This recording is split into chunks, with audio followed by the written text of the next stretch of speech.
like to check those bags here for the moment? Yes, ma'am. Thank you.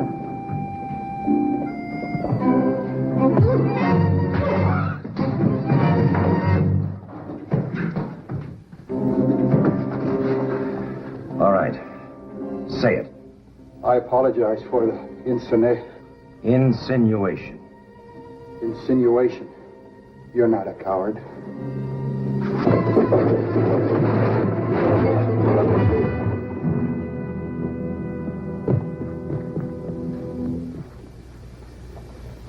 Jason?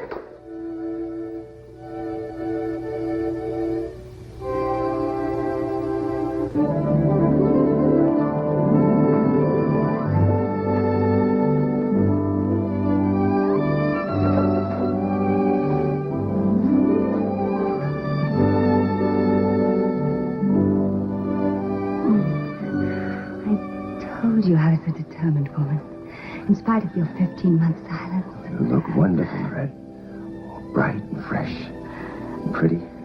You're from another world. 2,000 miles from home. It is another world. And you look wonderful to me, darling. I'd better clean up. Come on in.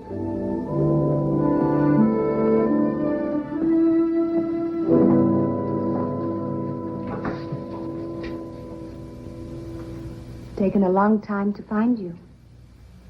I keep on the move. Because of people like that man at the foot of the stairs. He had a friend killed at Bitter Creek. Sometimes I think half the country had friends or relatives who died there. Or so they say. Your picture isn't on wanted posters. Your face can't be that well known. There must be some place you could go for a new start. I can't seem to find it. At your court-martial, you said you were innocent. Every convicted criminal says that. Jason, you are innocent. But there are certain things I can't talk about. Things that involve a lot of people. I believe you, and it doesn't matter what anybody thinks or says. I wish it didn't matter. I'd like nothing better right now than to pick you up and head for the nearest minister. But it does matter. I can't ask you to share my kind of life. I just can't do it, Lorette. Father wants you to come back to Washington with me. The senator? Why? Oh, some government business concerning the territory. He thinks you can supply some important information to a congressional committee he's heading. What information? I don't know the details. But, darling, he believes in you. This is not a very popular attitude for a man who needs the support of voters. He needs you. And I need you. Well, I guess I owe the senator something. He did sponsor my application to the academy. I know I owe you something. All right, darling. Let's go back to Washington.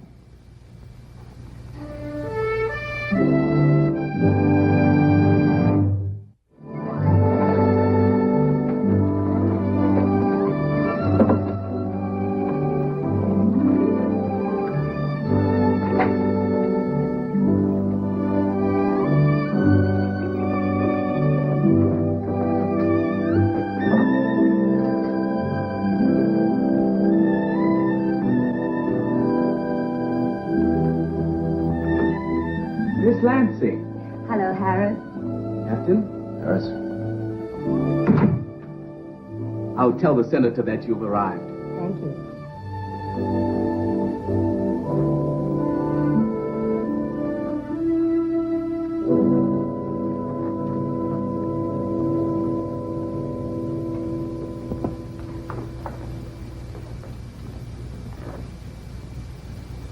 Does it bring back memories? Wonderful time? Well, it's a lot bigger than I remember. You know, you could raise a herd of longhorn right here in the drawing room.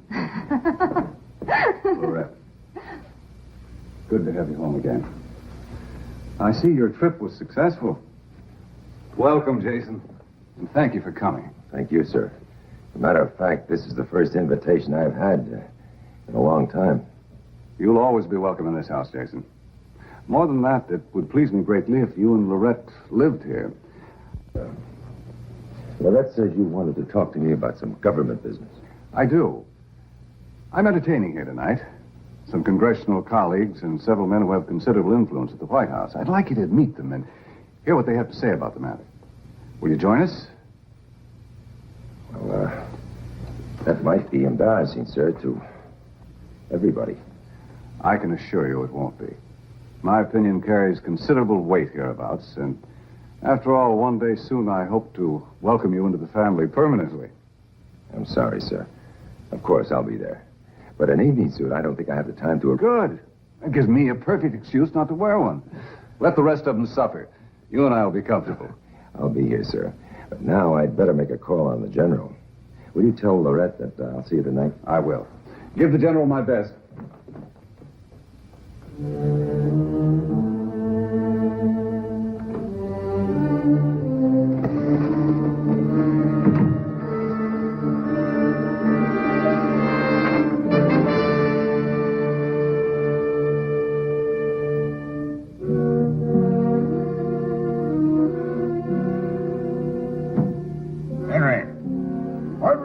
That lieutenant, Tippecanoe, one who charged his own flank. Henry. The name was Dawson, General. Thomas Dawson. Well, so you finally found time to get around to me, huh? I've seen Army news get around faster than that. It's good to see you, sir. You're looking fine. Good to see you, son. Looks like you wintered mighty poorly. I hope I'm not interrupting. No, writing the memoirs. They won't let a man do anything anymore. He's got to relive what he used to do. Some fool publisher offered to pay me for them. Wonderful. I'd say that calls for brandy. Give it up. Oh, it's a shame. Looks like I might live to be 150. Gotta watch my organs. And to think I picked up a bottle of your favorite. Well, tell the truth, boy, I just gave up buying it.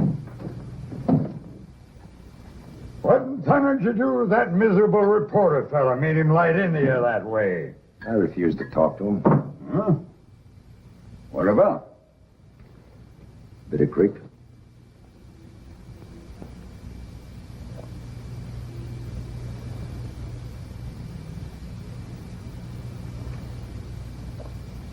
Care to talk to me about it? You must have read the transcript of the court-martial. Yes, I read it. Everybody had something to say but you. I pleaded innocent. Why, son? You never said why. Well, there was nothing to tell that would have done anybody any good. By anybody, do you mean yourself or General Reed? General Reed was more than a fine soldier. The peace treaty he negotiated with the Indian nations will establish him as a great statesman as well. I know him better than you. From the point, then through the Comanche War, the Mexican campaign. By the time of Bitter Creek, he was too old to command under that kind of pressure. He wrote me a couple of letters toward the end. There were some things in those letters that sounded, well, peculiar. Have you told anyone? No, but I want you to tell me. He should have been retired long before. It showed up only in small ways until Bitter Creek. Then he broke completely. That's a hard one to hear. He wasn't able to command, sir. I had to forcibly relieve him. That wasn't an act of cowardice. No, but something happened right after that. I was knocked unconscious. When I awoke 3 days later, I was being tended by a farmer, miles from the battle. He testified you walked into his place on two good legs. You seemed perfectly rational. But maybe so. I can't recall anything for those 3 days. Maybe I did run. Why didn't you testify you had to take over command from General Reed? It might have helped. Helped who, sir? It certainly wouldn't have helped me. It would have only blackened the name and reputation of a fine old soldier. Or you blackened the name of McCord. I made a decision, General. It may have blackened the name of McCord, but it preserved the work of a great soldier and statesman. I stand by the decision. You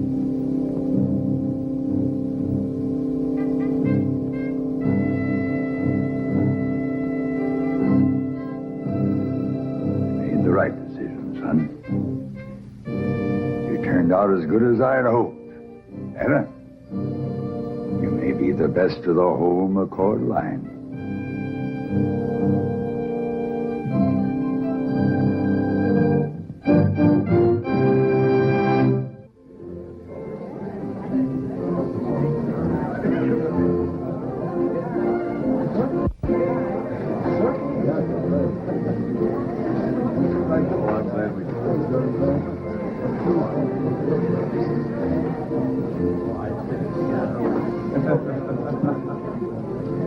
He's an old friend of yours, boy.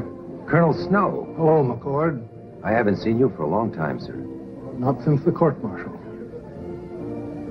Court-martial. Colonel Snow says he voted for you, boy. I'm grateful he was the only one. Jason, have you got a job here in Washington? Well, not at the moment, sir. I do have a couple of surveying prospects, but not here in Washington. Surveying, huh? Well, I just might have something that would interest you. I'll talk to you about it later. Well, whatever it is, sir, the answer is yes. General?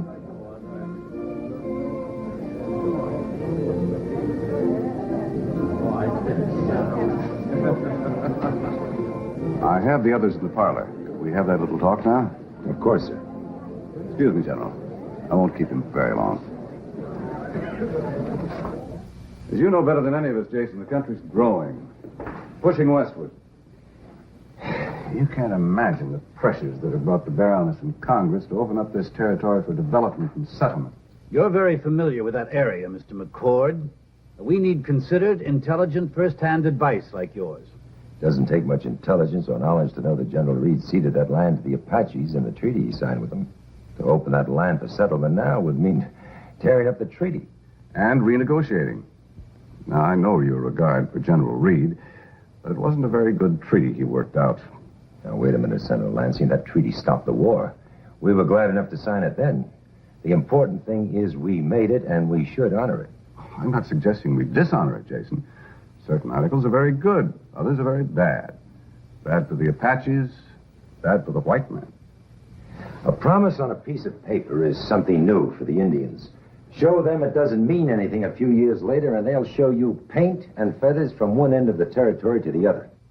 I'd like to work out a new treaty that will hold up and will be favorable to all. Well, I promise you the Apaches won't understand. They're satisfied with it the way it is. Well, I'm not satisfied. When men are satisfied, that's the end of progress. Is it progress when men break their word? Nobody will explain that to the Apaches. And I don't see how you can justify it to the nation either. There's one way that makes it automatic. Mandatory. Right, Senator Lansing? We've done a lot of digging, Jason. I'm sure you must have known or suspected that General Reed wasn't... Well, he was quite senile when he signed that treaty. You're the only one left who is under his direct command. If you could testify to his incompetence... No, sir. You have the wrong man. And a very bad proposition, gentlemen. The hearing will be closed. Our files are confidential. You've heard only rumors, suspicions. There's no real proof as to the general's incompetence. Then what really happened at Bitter Creek? Who was to blame? We can subpoena you, Jason. You can be forced to testify under oath. Well, then you'd better subpoena me, Senator. Isn't it easy for you gentlemen to legislate while you sit here safe and smug in your paneled offices, to make bold, challenging speeches to Congress? Sure, it's easy to light a stick of dynamite as long as it explodes somewhere else. But have any of you gentlemen ever seen an Indian war? A massacre? Have you ever seen women run through with spears? Your best friend's scalp hanging on a feathered stick, the whole country running red with blood? Well, that's what you're asking for, and that's what you'll be responsible for if you break that treaty. Thanks for the party, Senator.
orders to pick you up.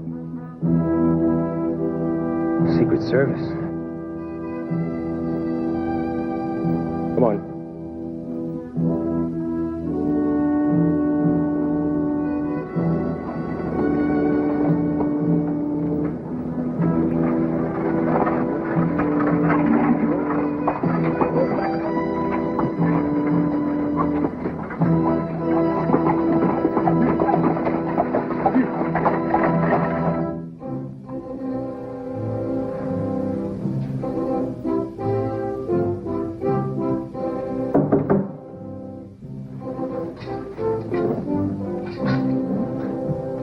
Thank you, gentlemen. That will be all.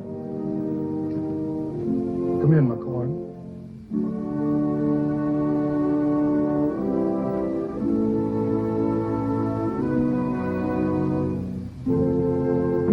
This is Jason McCord, Mr. President.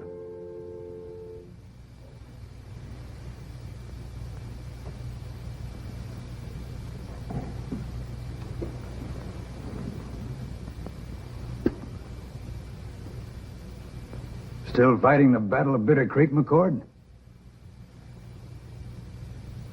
Huh? I'm afraid so, Mr. President.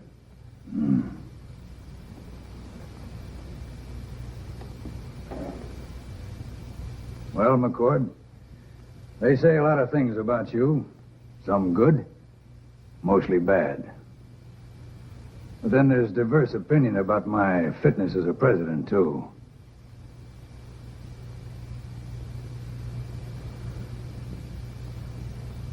I've read the transcript of your trial, and as an Army man, from the facts in the case, I'd say the court made the right decision. Mr. President, I don't think all the facts were brought out. I know. Whatever the facts, Bitter Creek doesn't nullify all your years as a good soldier. That's why Snow's brought you here. I've been looking for a long time for the right man. I found him tonight at Senator Lansing's party, and I had to work fast. The President approves my plan. I've agreed to it, Colonel. But I don't necessarily approve.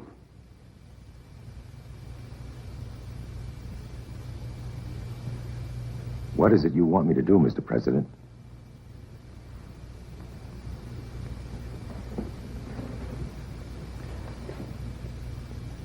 You've already been marked as a coward.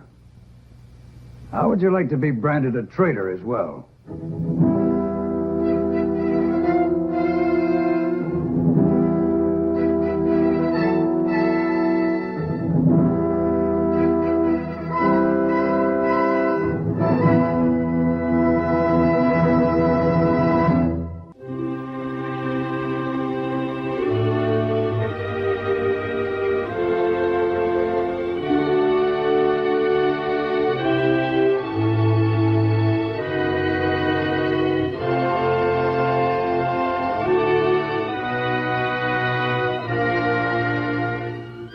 Snow was the only one at the court-martial who thought you were innocent. So, in the Army's record book, you're marked a coward. Well, we need a man with that label. A man who could hate the Army. A man who could turn traitor. We need you, McCord. What is it you want me to do, Mr. President? Come here. Come here, McCord. I'm just the president, not royalty. Want a cigar? No, thank you, sir. Oh, well. All right, here it is. The last few months, our outposts, border stations, and civilian parties have been raided from across the Mexican border, from here to here. Apaches? No, not Apaches and not Mexican soldiers. It's an organized band. They hit and then run back across the border, and we can't go after them without violating our extradition agreement with Mexico. With the Mexican government, The Mexican government apologizes and sympathizes, but the border's a long way from the capital. And they got bigger problems down there. Now, there are a lot of people in high places. Newspapers, politicians, and munitions makers who'd like to see these incidents blow up into a war. There are also those in Mexico who would profit from such a war, topple the government and take over. I don't want to send a punitive force down there and risk that war. I'd rather risk you. Disgraced American officer, hates the army, his country, and sells out.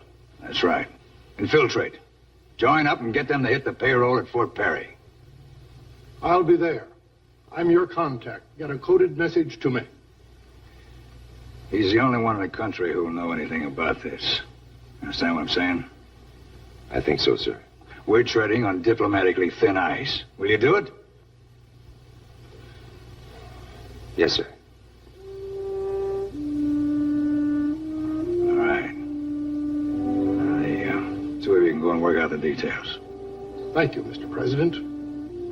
Mr. President. Oh, McCord.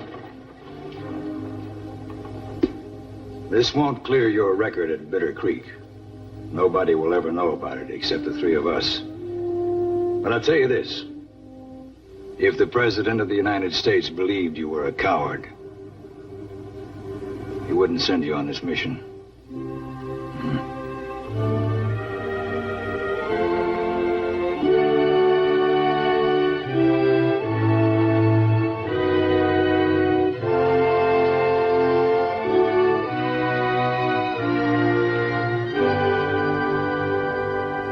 Jason, I agree with you about not testifying against General Reed, but don't let that pack of politicians run you out of town. Seems like I always have to say I'm not running. Well, that was a mean choice of words on my part. Don't mind your grandfather, son. I'm just trying to hang on to things. But I've got to start letting things go. I feel mighty old today. Not well at all. Then I'd better not suggest a brandy before we go. Brandy? That's medicine, son. A real tonic. I thought the doctor said it was bad for your liver. My liver was weaned on brandy, sound as $1. I may die one day, but they'll have to beat my liver to death. Well, General, as you used to say, confusion to the enemies.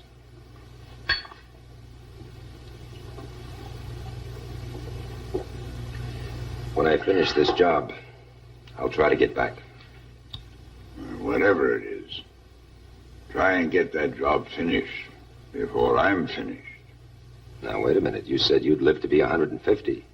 I believe you. Good luck. Godspeed.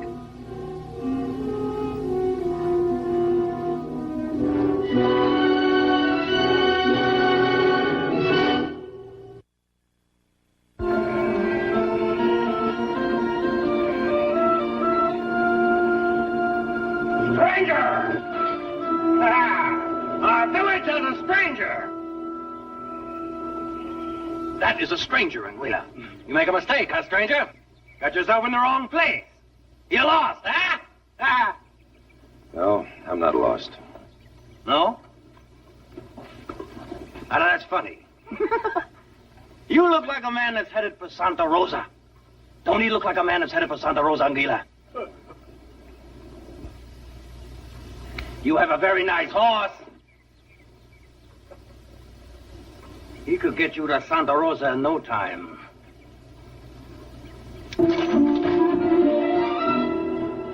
Santa Rosa is that way.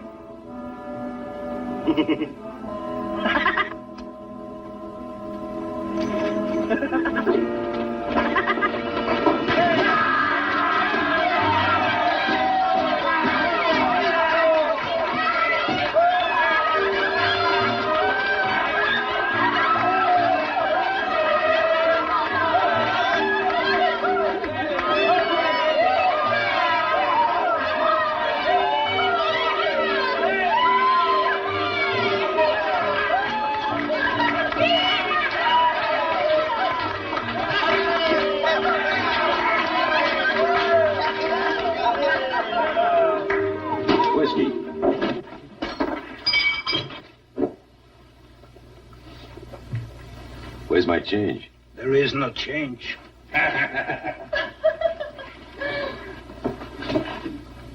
Where can I get a room? No sabe. No sabe.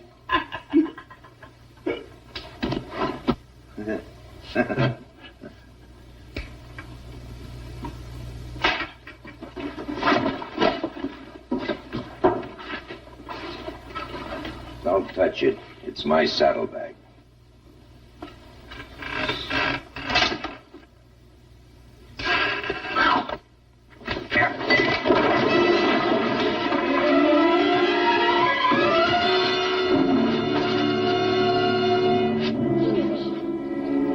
Now tell him to pick up the saddlebags and put them on the bar. Tell him!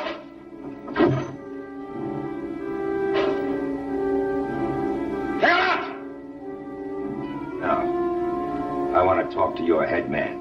I'm the man. You're a liar. You haven't got the talent or the brains for it.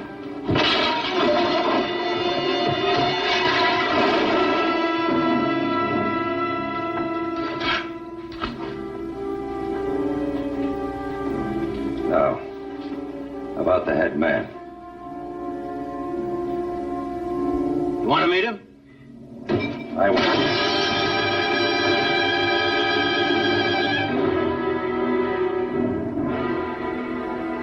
You'll meet him. My name's McCord. Yes, I know. From Bitter Creek. That's a lie. Maybe. What do you want here? I've got something you need. Mm-hmm. All right, sit down.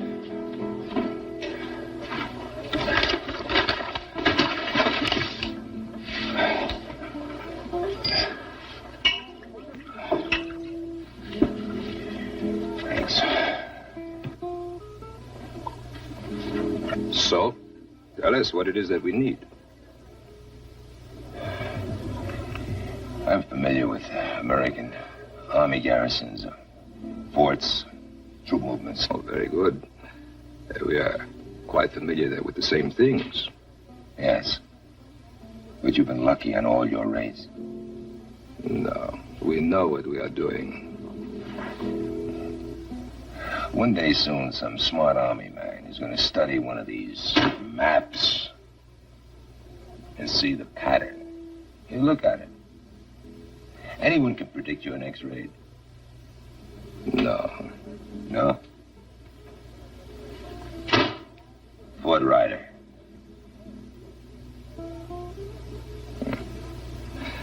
We may have considered it. So? So don't. It's a mistake. Look, I know a place you can take easy and come away rich. It's bigger than all your raids, and it'll really rile up the American Army.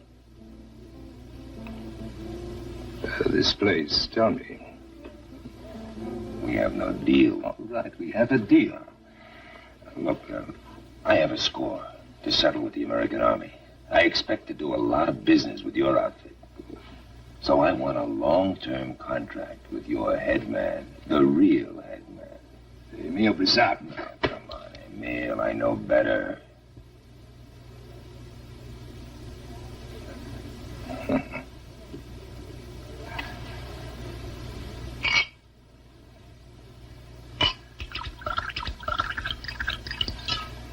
Tomorrow morning, you and I will take a ride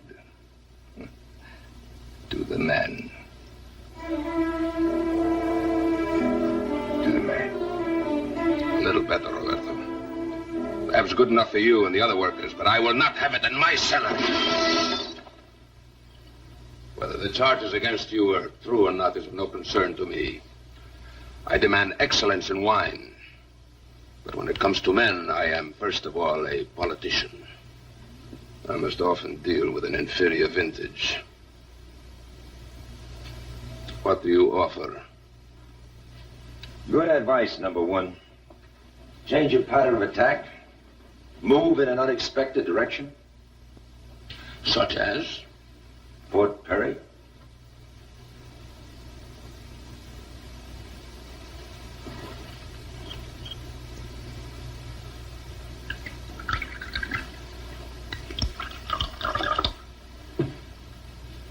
Salud y pesetas y mujeres.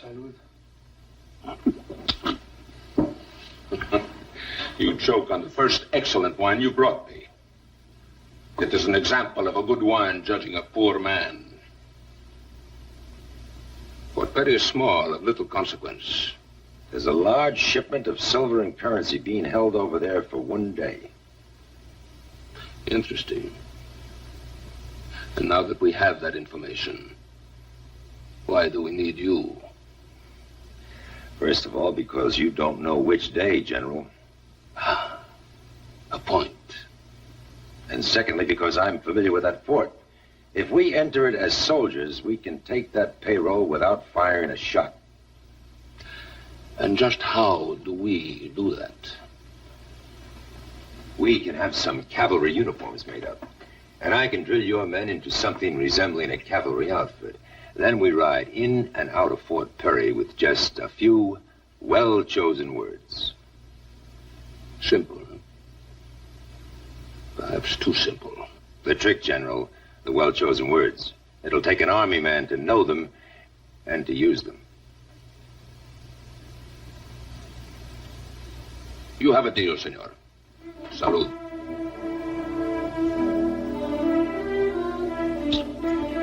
Good day, senor.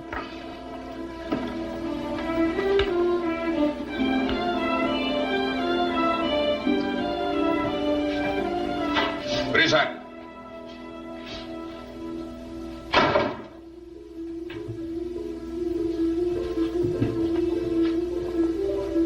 It's a good plan, huh? As far as it goes. Pardon? The cord will lead you into the fort. But once you are out,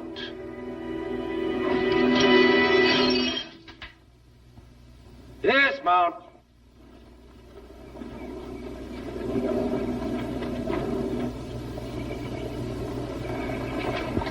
Dismissed.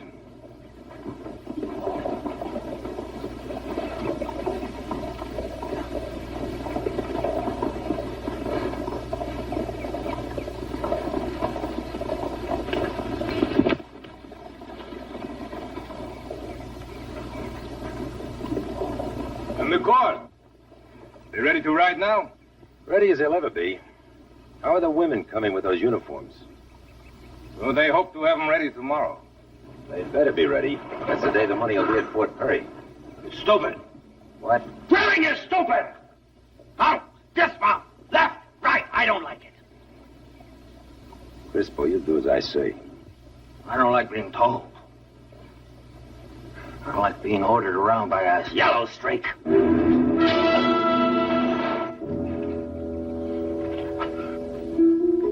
Like that better?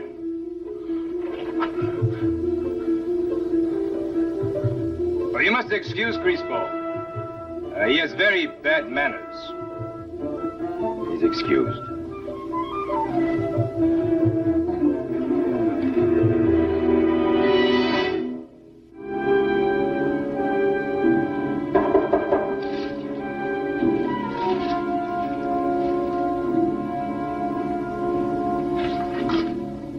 Ride to Fort Perry in the morning, huh? Right. To review the plan.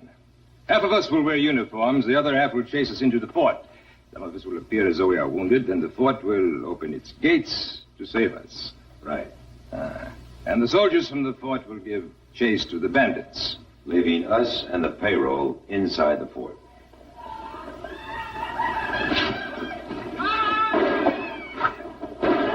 It's Crispo and some of the men. They should be sleeping. They'll need clear heads tomorrow.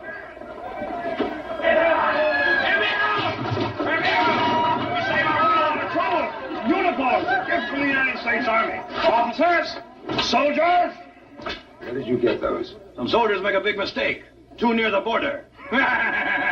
You're a fool, Crispo. You'll stir up trouble, draw attention to our ride tomorrow. But they won't give us away. They're all dead. Was a mistake. But it won't be repeated. For the rest of the night, every man is confined to his quarter without exception. We can still use the uniforms, eh? Stupid. Where you're going to lead us, you'll need an officer's uniform. Let's see. Lieutenant, no. Oh, here's a colonel's jacket. See you at Reveille. Colonel. Everyone to quarters and stay there.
No fun this raid. I'm gonna ride with a traitor and a coward.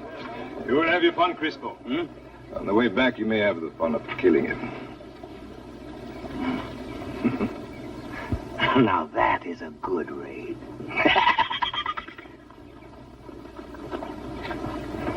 Form a column of tours.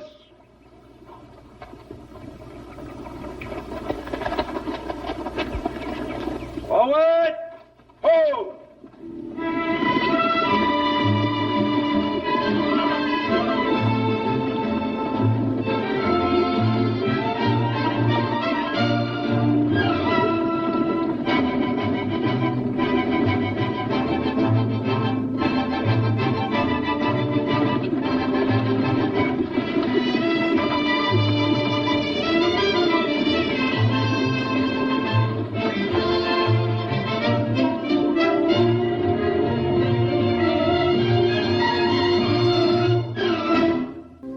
Colonel Harry Snow, the only man at Jason McCord's court-martial who believed McCord innocent, has convinced President Grant that the disgraced soldier is the right man for an undercover mission against a border gang that has been raiding U.S. Army installations. McCord is to infiltrate the outlaw gang, contact Colonel Snow, and lead the raiders into a trap at Fort Perry. McCord discovers that General Areola is the leader of the marauders. But Colonel Snow is killed before the message gets through, and Jason McCord is forced to carry out the attack without warning the fort.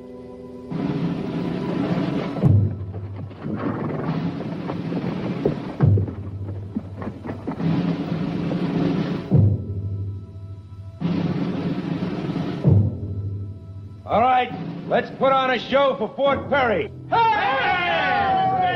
Shoot high and ride hard.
Company is pinned down at the Arroyo. Mexican bandits. Get after them, Corporal. Yes, sir. Detail by two. Gonna gallop? Oh! Oh, boy.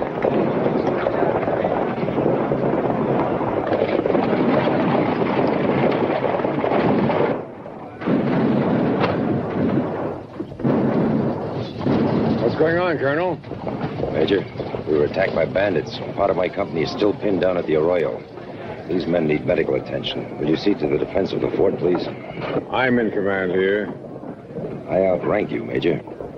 I wasn't told any other outfit was operating in this area. I'm telling you now. I gave you an order.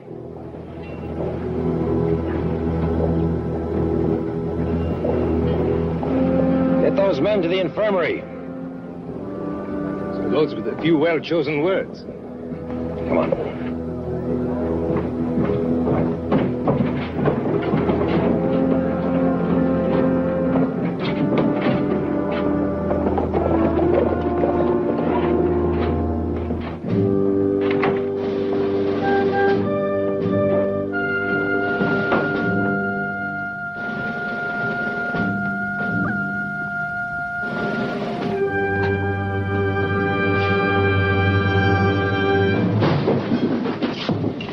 Safe.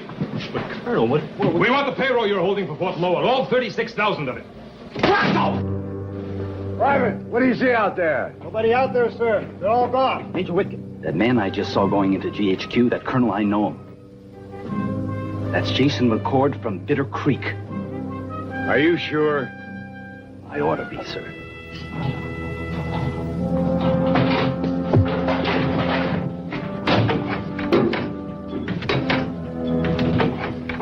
Corporal, round up those men who came through the gate. Put them on the guard. Yes, sir. All of us on the double. That's far enough. Let me have those guns.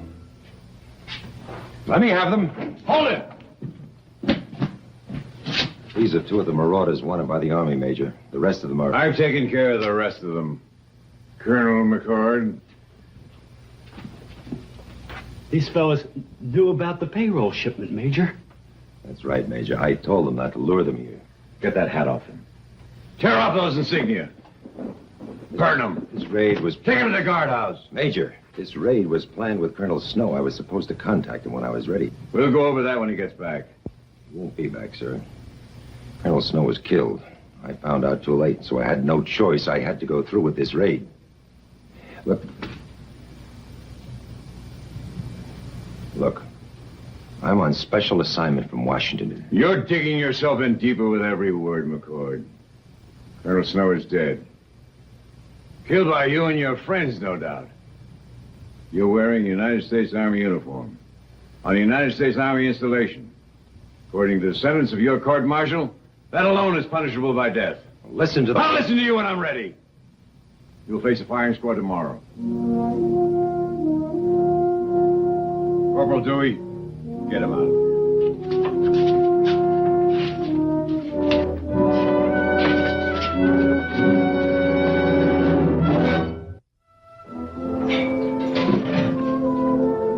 You're gonna shoot him now, huh? McCord, I'm going to get on that firing squad tomorrow morning if I got to give 6 months' pay for it. That's expensive target practice. I almost went to Bitter Creek with you, McCord, but my best friend went instead. Jim Whitcomb. Major Whitcomb's son. Come on. I don't buy it, McCord. You're trying to wiggle out, save your own hide. A scheme known only to you and Colonel Snow. Colonel Snow is conveniently dead, isn't he? President Grant himself gave me this assignment. It was diplomatically... President Grant? McCord, you're not only a coward and an outlaw, but you're insane. Or you think I am? Major Whitcomb, contact the president. I wouldn't make such a fool of myself. Your friends are being transferred to Fort Lowell tomorrow. But you want to take care of me personally, is that it? McCord, I fought my way up through the ranks. Fucking fools and bungling idiots like you. I wish I'd been at Bitter Creek. I just heard your son was there. I'm sorry. His application for an appointment at West Point was turned down, but it took a yellow belly like you. Seems to me you're nursing a pretty big hatred for the Army yourself, Major. I hate Army mistakes. Men who make it easy. background, influence, connections in the right circles. A West Point man. Handpicked by the gods. Coddled and bottled, fed by the Academy. Handed a commission on a silver platter. Your personal opinion of me and the Academy is beside the point. I've got to get word to Washington right away. I know who's really behind those raids and why. It's secret information that could lead to or avoid a full-scale war. Now tell me this secret information. I'll decide if it's important. In your frame of mind, Major, I wouldn't take a chance telling you. McCord, I'm the judge and jury here, not you. This time your background and your big connection won't get you out of it. I don't care whether the armchair soldiers back in Washington like it or not. They wrote the book. The book says you should be shot. I'm ordering you shot tomorrow morning at dawn. Tyler, get this man back to his cell.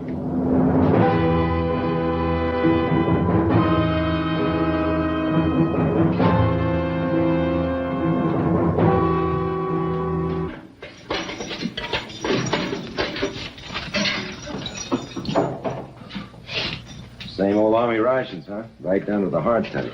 Fellas here always talking about home cooking. That's better than any I ever had.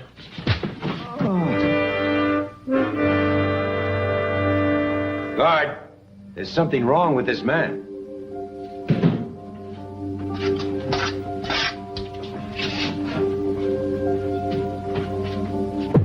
Come here.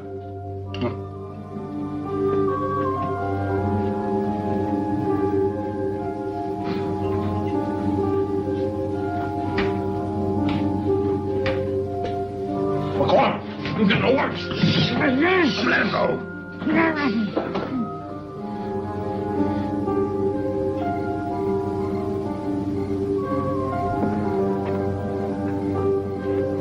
Only make him look more guilty.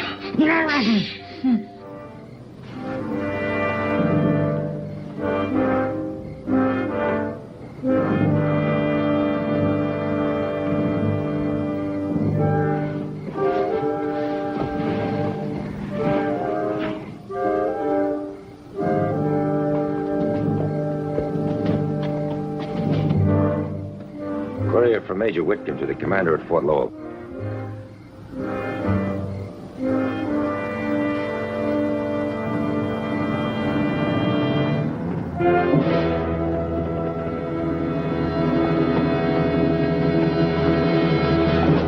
It's McCord!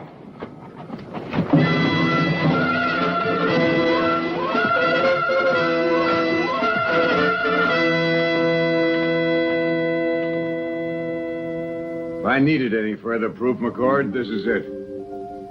Innocent men don't run. I was about to give you the benefit of the doubt. But this forces me. Take him back to his cell, double his guard.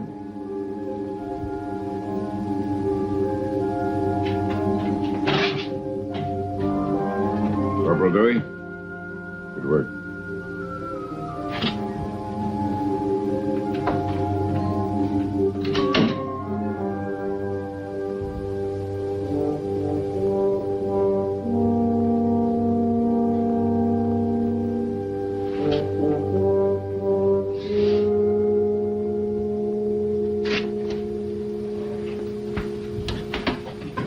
Open them when we're all through. Shake me a winner, Corporal. The only winners are the ones who draw blanks. Now, what's eating you? If you like the coward, why did you let him escape? I don't especially like him. I just don't like maybe having to kill him. Not this way.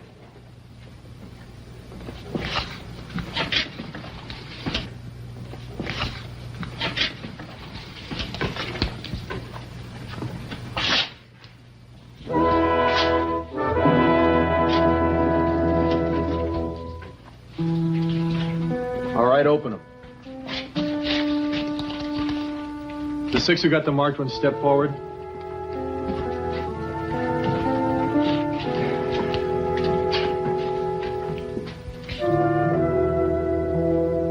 I'm the sixth. Report to the armory a half hour before dawn. 6 rifles will be issued by the supply sergeant. 5 with live ammunition and 1 with blanks. All right, fall out. Hey, stupid. Hey, Captain, stupid. Colonel, stupid. Hey! You were supposed to capture us. Well, that's very funny. And now your own government's gonna kill you. I think that's very funny. Stop it, Tyler. What's bothering you? You shot a couple of Indians, didn't you? That was war. This isn't the same. 6 of us blasting away at somebody with his hands tied behind his back. This isn't just somebody. This is the coward of Bitter Creek. He's a man, Tyler. Just shut up. Stupid, don't you think that's funny? Isn't that fun?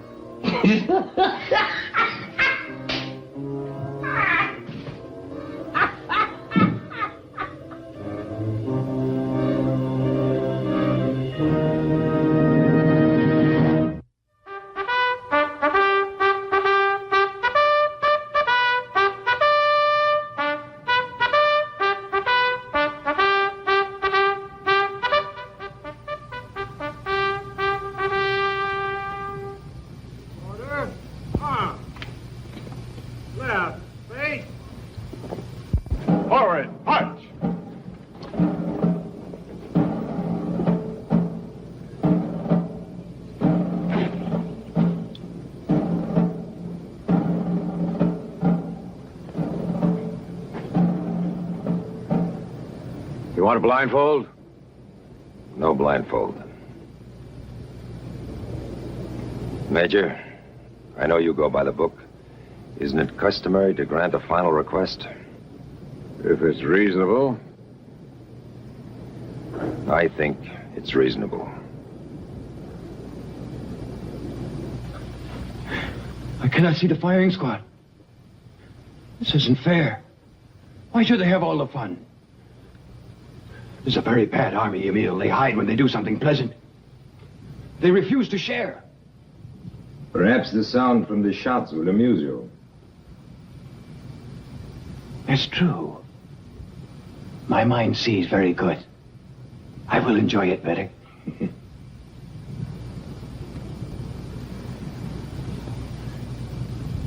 Ready.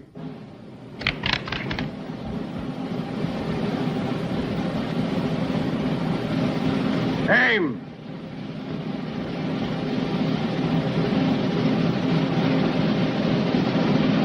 Fire! Beautiful. A very itchy place on my back has just been scratched. Well, that's one thing less to worry about. Hey, Major! Very good job. He died like a coward, huh? You two are being transferred to Fort Lowell tomorrow. Now, tell me something. Since it's too late to do him any good, was he a leader? He was a very bad leader, Major. We argued, but he insisted on this attack. I knew what he was all along. He was a traitor. I knew I could tell. That's enough. You believed him, but I could tell. I tried to kill him, but you stopped me. And he lied to you. You're stupid. He led us into this trap. That's what it was, a trap. He still worked for your army. And now your army has killed him. Thank you. McCord.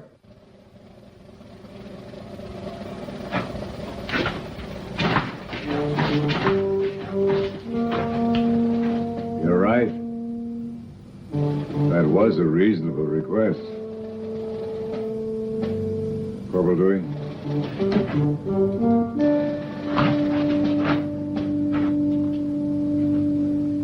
Now you're dead.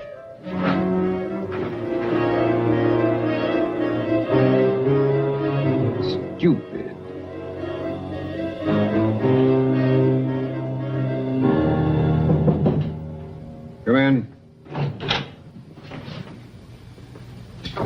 Thanks for the coat, Major. I'm sorry it can't be regulation. You know, McCord, you must have been pretty sure of yourself.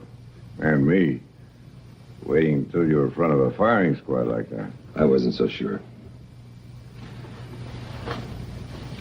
This is a note I wrote to President Grant to be delivered in the event of my death.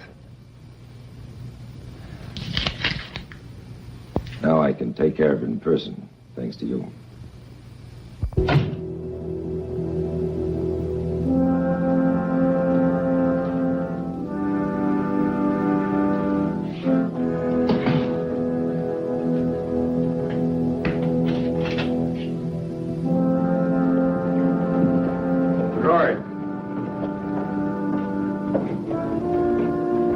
I've been thinking about Bitter Creek a lot the last few hours. I'm not going to think about it anymore. As far as I'm concerned, that book is closed.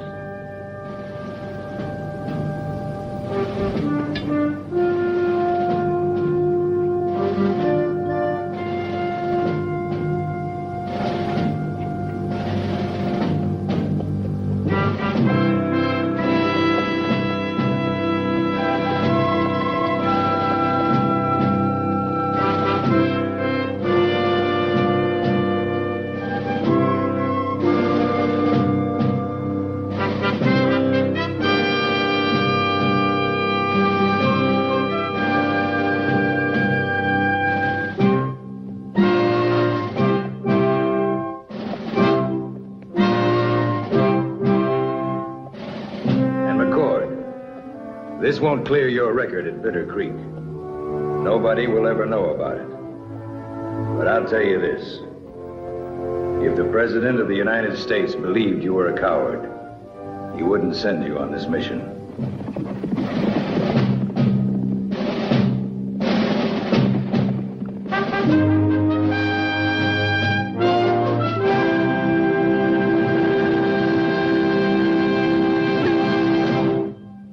You don't see it, they don't see it, and they never will. I'm leaving this note for those in the past. Maybe someone will hear me and change what's to come.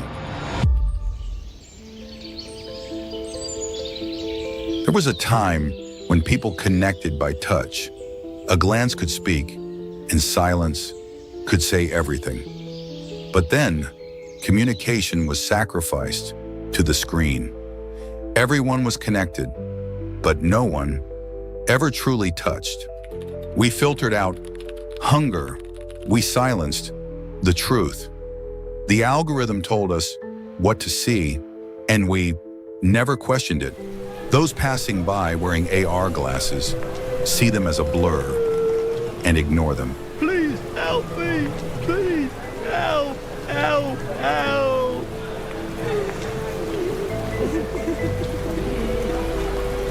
Thinking was dangerous, feeling was forbidden. Even seeing was considered a crime. If you didn't look away, the system marked you. Silence was safety. Questioning made you visible. And in this world, being visible meant walking the line between life and death.